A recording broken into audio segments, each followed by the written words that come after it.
Hi hello అండి, జై శ్రీరామ్. హనుమాన్ జయంతి శుభాకాంక్షలు అందరికీ. మీకు ఒక చిన్న ఈజీ టు ఈట్ అనమాట. ఎలా అంటే మన దగ్గర ఏంటంటే మామిడికాయ తురుము ఉంటుందండి. అది మామిడికాయ తురుము తాలింపు వేసి మీకు ఇస్తే 2 minutesలో మీరు పులిహోర చేసుకోవచ్చండి.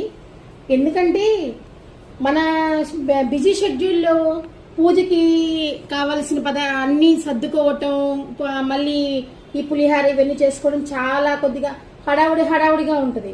అదే మన దగ్గర మనకు మామిడికాయ తురుము ఉంటుంది. మీరు కావాలంటే ప్లెయిన్ అని తీసుకోవచ్చు. బట్ మేము పోపు కూడా వేసి ఇవ్వమంటే ఇలా పోపు కూడా వేసిస్తాము. 2 minutesలో ఎలా రెడీ అవుతుంది చూడండి. ఇలా పోపు వేసింది మన దగ్గర రెడీగా ఉంటుందండి. మనకు వద్దు అంటే కనుక సపరేట్గా ఇది ప్యాక్ చేయమని నేను సపరేట్గా ప్యాక్ చేస్తాను. ఈ తురుము జస్ట్ ఒక 2 spoons వేసుకుంటే చాలండి, మీకు మామిడికాయ పులిహోర రెడీ అవుతుంది. ఇలా జస్ట్ 1 minute కుక్కర్ ఆన్ చేసుకొని మీరు పూజా గదిలో ఆ పువ్వులు అవన్నీ తీసి అవన్నీ సర్దుకునే లోపు జస్ట్ రైస్ ఆరిపోతుంది.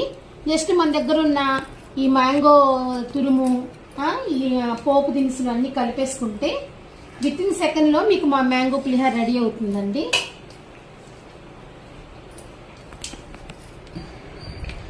చూడండి ఎంత ఈజీగా రెడీ అయిపోయిందో, ఎంత టేస్టీగా కూడా ఉంటుందండి. మీకు ఏంటంటే పోపు మేము ఆల్రెడీ సాల్ట్ వేస్తాము, కావాలి అంటేనే అడ్జస్టబులే, కానీ 90% సరిపోతుందండి. అందుకని మీరు ఉప్పు కూడా టేస్ట్ చేసే పని ఉండదు. మీరు లోకల్ వాళ్ళకైతే పోపు సపరేట్గా వేయండి, నాన్ లోకల్ వాళ్ళకైనా సపరేట్గా పోపు వేసి ఇవ్వమని అలా కూడా వేసిస్తానండి. థ్యాంక్ యూ సో మచ్ అండి. అందరు ఎలా జరుపుకుంటున్నారు హనుమాన్ జయంతి? చాలా బిజీగా ఉండుంటారు కదా. థ్యాంక్ యూ అండి.